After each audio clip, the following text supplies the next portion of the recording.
Halo adik-adik semua, apa kabar? Baik, jadi hari ini kita akan lanjut pada materi kita yang berikut, yaitu perkembangan sosial media.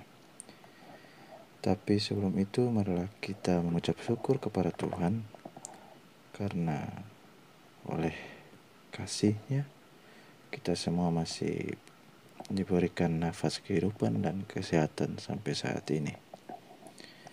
Baik, jadi kita langsung masuk saja pada materi hari ini. Pada zaman sekarang, internet sudah menjadi kebutuhan bagi setiap orang. Orang tidak lagi menggunakan internet untuk mencari informasi saja, tetapi sudah menjadi sarana komunikasi dan berinteraksi. Salah satu layanan yang dapat diakses adalah media sosial. Apakah adik-adik semua punya akun media sosial? Contoh media sosial yang populer adalah Facebook dan Instagram. Selain layanan sosial media, layanan internet lain yang banyak digunakan adalah email. Bahkan, beberapa layanan media sosial mensyaratkan alamat email untuk bisa mendaftar termasuk Facebook. Tetapi sebelum kita masuk pada materi yang paling lanjut, yaitu social network, kita akan membahas tentang layanan internet yang terdiri dari 9 jenis, yaitu World Wide Web, Search Engine, Email, Mailing List, Chatting, FTP, Blog, VoIP, dan File Hosting. Baik, yang pertama-tama kita masuk pada World Wide Web atau www atau www. Web atau web adalah sebuah program yang ditemukan oleh Tim Berners-Lee pada tahun 1991 dan dikembangkan di Pusat Penelitian Fisika Partikel Eropa atau kantor CERN pada bulan Oktober tahun 1990. World Wide Web sudah bisa dijalankan dalam lingkungan CERN. Pada musim panas tahun 1991, www resmi digunakan secara luas pada jaringan internet. Web adalah sebuah sistem yang saling terkait dalam sebuah dokumen berformat hypertext. Beragam informasi ada di dalam web, seperti tulisan, gambar, suara, video, dan informasi multimedia lainnya. Pengguna dapat melihat web dari sebuah browser, yaitu program yang dapat menampilkan HTML atau skrip halaman browser, skrip halaman web. Baik, kita lanjut yang kedua, yaitu search engine. Search engine adalah istilah bagi website yang berfungsi sebagai mesin pencari. Mesin pencari akan menampilkan informasi berdasarkan permintaan dari user pencari konten. Konten yang ditampilkan adalah konten yang sudah terindeks dan tersimpan di database server search engine-nya. Manfaat dari search engine adalah mempercepat dan mempermudah untuk menemukan website yang memuat konten yang kita cari. Kita juga bisa menemukan banyak hal melalui search engine, seperti info nama web, info pendidikan, dan info penemuan. Biasanya search engine dilengkapi dengan berbagai macam fitur pencarian, antara lain search web, search image, search video, search audio, dan search dokumen. Berikut adalah contoh. Yang pertama itu adalah contoh dari sebuah www atau World Wide Web. www itu biasanya ditandai dengan address atau halaman web, ya biasanya terdapat pada depannya itu www atau www, itu address bar biasanya. Dan juga berikut adalah contoh dari hypertext dari sebuah halaman web. Dalam hypertext itu biasanya tersimpan banyak atau terdiri dari banyak suku kata untuk membangun sebuah halaman web. Bisa lihat contohnya. Berikut pula salah satu contoh search engine, yaitu google.com. Di sini kita bisa menggunakan Google untuk mencari informasi yang kita perlukan atau konten yang kita perlukan. Contohnya di sini, Pak mencari materi TIK. Oke. Jadi itu adalah contoh dari search engine dan World Wide Web. Yang berikut kita masuk pada surat elektronik atau email. Surat elektronik atau email atau electronic mail adalah surat yang dikirim melalui media elektronik seperti komputer atau laptop. Email juga dapat diartikan dengan sebuah sistem yang memungkinkan pesan berbasis teks untuk dikirimkan dan diterima secara elektronik melalui beberapa komputer atau telepon seluler. Isi email hampir sama dengan surat konvensional. Surat konvensional itu adalah surat tangan atau yang kita tulis dengan pena atau pulpen dan dikirim melalui kantor pos atau jasa pengiriman surat.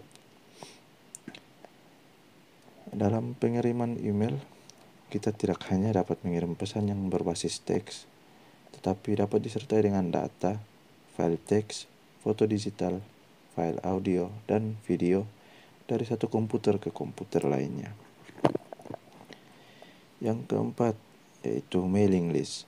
Mailing list atau biasa disingkat dengan milis adalah grup diskusi di internet. Setiap orang dapat berlangganan dan bergabung di milis. Biasanya anggota sebuah milis merupakan orang-orang yang memiliki kesukaan dan atau kepentingan yang sama. Anggota milis dapat membaca surat dari orang lain dan mengirim balasannya. Saat seseorang mengirimkan surat, kemudian dikirimkan ke semua anggota milis, maka penerima pesan memiliki kebebasan untuk membalas topik diskusi tersebut atau tidak. Setiap kali ada orang membalas sebuah surat tersebut disalurkan ke setiap kontak melalui masing-masing orang yang terdapat di dalam daftar. Semua proses ini diatur oleh sebuah program yang dinamakan Mailing List Manager atau MLMS atau Mailing Server. Mailing list ini bisa contoh juga grup diskusi di internet, yang berarti seperti sebuah grup di Facebook yang membahas tentang sesuatu. Jadi setiap postingan di dalam grup hanya bisa atau secara bersamaan tersalur ke semua kontak atau anggota yang bergabung dalam grup tersebut. Yang kelima yaitu Internet Relay Chat atau chatting. Chatting adalah fasilitas internet yang dapat kita gunakan untuk berkomunikasi langsung dengan pengguna internet lain. Komunikasi ini dapat dilakukan dengan saling berinteraksi melalui teks maupun suara. Selain itu, chatting juga memfasilitasi kita agar dapat melihat wajah lawan bicara kita melalui webcam atau kamera yang terpasang pada komputer atau laptop atau bahkan pada HP atau handphone. Aplikasi yang dapat digunakan untuk chatting antara lain Yahoo Messenger, MSN Messenger, dan MIRC. Namun fitur chatting sekarang sudah jarang digunakan karena fasilitas ini sudah banyak terintegrasi dengan aplikasi media sosial seperti Line, WeChat, WhatsApp, Hangouts, dan Facebook Messenger. Yang keenam yaitu File Transfer Protocol atau FTP. File Transfer Protocol atau FTP adalah cara untuk mentransfer file dari satu komputer ke stasiun ke komputer atau stasiun lainnya. FTP hanya satu bagian dari sistem yang disebut Transmission Control Protocol atau Internet Protocol atau biasa disingkat TCP/IP. Di internet, banyak server yang menyediakan layanan ini sehingga kita bisa mengcopy file dari server ke komputer kita. Hal ini yang disebut unduh atau download. Kita juga bisa mengcopy file dari komputer ke server di internet. Hal ini yang disebut dengan unggah atau upload. Dua hal penting yang ada dalam FTP adalah FTP server dan FTP client. FTP server menjalankan software yang digunakan untuk tukar-menukar file dan selalu siap memberi layanan FTP jika mendapat permintaan dari FTP client. FTP client adalah komputer yang meminta koneksi ke FTP server yang bertujuan saling menukar file atau mengunggah atau mengunduh file. Yang ketujuh adalah blog.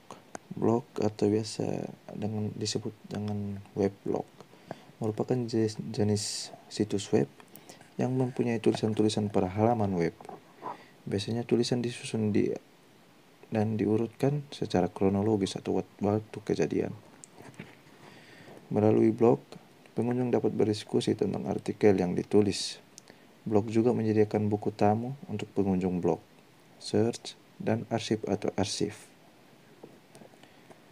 Fitur search adalah alat untuk mencari artikel yang terdapat di dalam situs tersebut, sehingga dapat ditemukan dengan mudah dan cepat.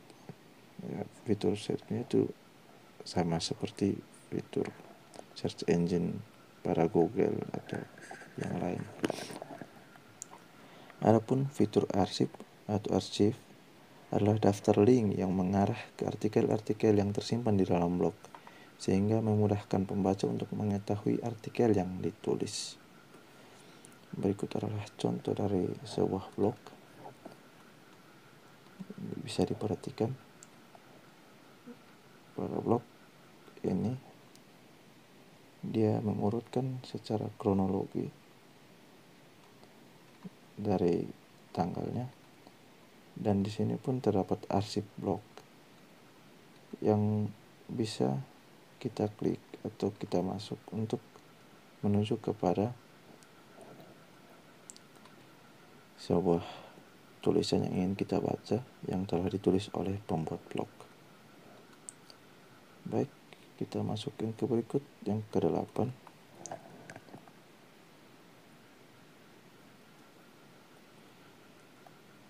Yang ke-8 adalah Voice over Internet Protocol atau VoIP. Internet memungkinkan pertukaran data suara melalui jaringan internet. Misalnya, kita dapat menelpon dengan memanfaatkan jaringan internet. Salah satu fasilitas ini adalah Skype. Skype dapat memfasilitasi komunikasi antara pengguna Skype tanpa batas jarak di seluruh dunia. Skype memudahkan kita berkomunikasi via telepon tanpa harus menjadi pulsa. Skype juga mendukung video call with Skype. Layanan ini juga gratis untuk sesama pengguna Skype. Kita juga dapat membeli kredit di Skype jika ingin menggunakan fasilitas berbayarnya.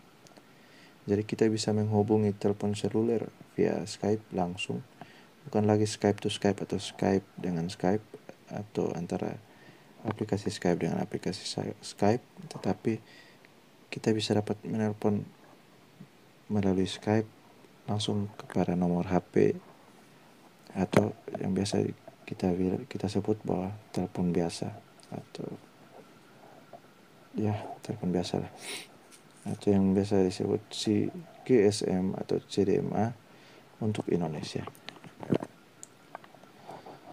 Kita masukin ke terakhir yang ke-9, yaitu file hosting. File hosting adalah sebuah sebutan bagi layanan website yang menyediakan layanan penyimpanan file secara gratis. Fungsi internet tidak hanya sebagai media informasi berita, tetapi juga sebagai media sharing. Sharing merupakan fasilitas yang digunakan untuk saling berbagi file yang dimiliki. Misalnya file gambar, file dokumen, dan file lain yang tentunya sangat bermanfaat bagi para pengguna internet. Dengan kata lain, internet tidak hanya sebagai media untuk mengunggah file, tetapi juga tempat untuk mengunduh file yang kita perlukan. Jika memiliki file yang ingin dibagikan kepada orang lain, kita harus menyimpan file tersebut di suatu tempat agar bisa diunduh oleh orang lain. Oleh sebab itu, kita memerlukan website file hosting. Berikut adalah contoh dari website file hosting, yaitu www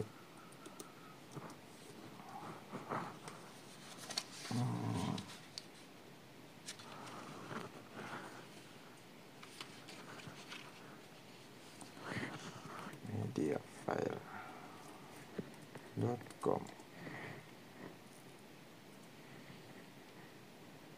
Nah, inilah yang disebut dengan website file hosting, di mana kita bisa mengupload file kita yang dirasa penting untuk pengguna internet, dan kita pun dapat mencari berkas atau mencari file yang mungkin kita perlukan. Baik, mungkin hanya itu saja untuk pertemuan kita kali ini. Berikut terdapat tugas untuk pertemuan kita kali ini. Tugasnya itu ada beberapa macam jenis web browser yang dapat kita gunakan. Adik-adik tolong carilah informasi yang lebih detail tentang web browser tersebut dan isilah tabel di bawah ini berdasarkan informasi yang adik-adik dapatkan. Itu nama web browser, contohnya Mozilla Firefox atau Google Chrome atau Safari atau Opera Mini. Terus adik-adik bisa menginput detailnya, itu sistem operasi yang mendukung atau aplikasi web browser itu bisa bekerja pada sistem operasi yang mana. Ya, jika sudah mengerjakannya, adik-adik bisa mengambil gambarnya dan mengirim ke WA-nya Pak secara japri. Sekian untuk materi kita hari ini, dan terima kasih.